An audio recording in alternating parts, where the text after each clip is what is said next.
Ermessenda de Carcassona, comtessa de Barcelona, de Girona i d'Osona, pel matrimoni amb el comte titular Ramon Borrell, va ser una de les personalitats més destacades durant el convuls període que va seguir el naixement de Catalunya com a estat independent.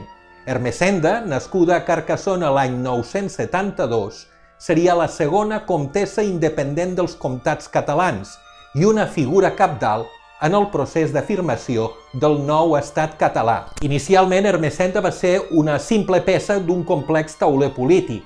En plena descomposició del Regne de França, el comte Borrell, sogre d'Ermessenda, havia deixat de prestar vassallatge als monarques de París, la qual cosa equivalia a una independència de facto, i havia negociat un pacte amb el comtat de Carcassona per a projectar el nou estat català cap al Llenguadoc.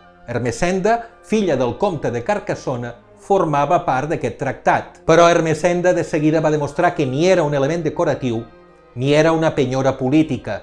Durant un quart de segle va governar conjuntament i encertadament amb el seu marit, Ramon Borrell, tant que el comte, quan va morir l'any 1017, va testar a favor d'Ermessenda, associada al fill hereu, utilitzant una fórmula jurídica patrimonial, el violarium, una mena d'usdefruit que pretenia esquivar les lleis polítiques que impedien les dones exercir el poder en solitari. Durant aquella etapa de cogovern amb el seu fill Berenguer Ramon I, va haver de lluitar contra els barons feudals catalans que s'havien revoltat contra el poder comtal independent de Barcelona i que amb les seves pretensions amenaçaven greument la independència política assolida l'any 987.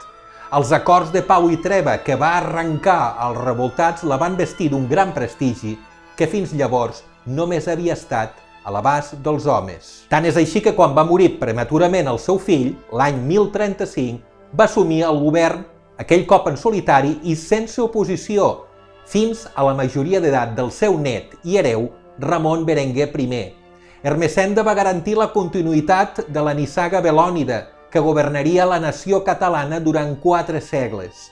Va morir l'any 1058, després de 6 dècades de govern, i el seu fèretre va ser policromat amb franges grogues i vermelles, primer testimoni de l'existència de la senyera.